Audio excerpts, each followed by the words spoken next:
The National Rifle Association acknowledged in a letter to Congress Tuesday that it had accepted 23 contributions since 2015 from Russians or Americans living in Russia.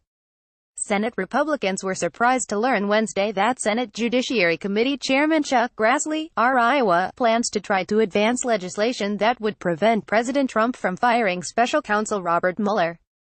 Western airstrikes on Syrian President Bashar Assad could lead to serious clashes between the United States and Russia, a senior Turkish official warned Wednesday.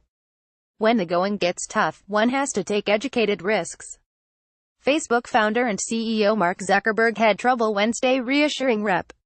Jan Schakowsky that the data breach of user information was limited to Cambridge Analytica.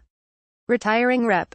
Luis Gutierrez, D.I.L., said Wednesday that people who oppose President Trump must be ready to quickly descend on Washington if the tyrant in the Oval Office attempts to fire people investigating his supposed ties to Russia.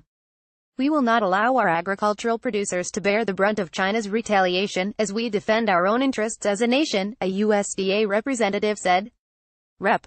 David McKinley, RWVA, charged Wednesday that Facebook is making the nation's opioid addiction worse in the U.S. by allowing pharmacies to sell drugs illegally on the social media site.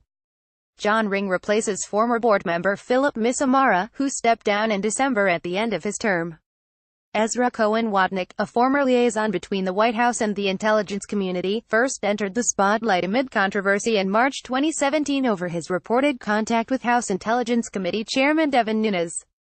High school and college students across the country were joining a nationwide walkout Wednesday to protest legal abortion in the U.S. Congressional Black Caucus member G.K.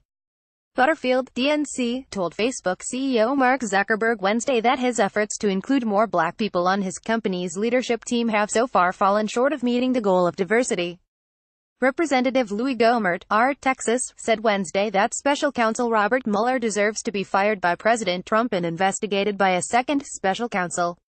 Special Counsel Robert Mueller is pushing to subpoena 35 witnesses in the trial of Paul Manafort in Virginia.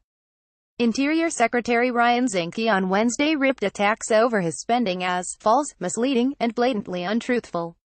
The Chicago aviation security officer who was fired after physically dragging a United Airlines passenger off a plane last April has filed a lawsuit against the airline and Chicago Department of Aviation.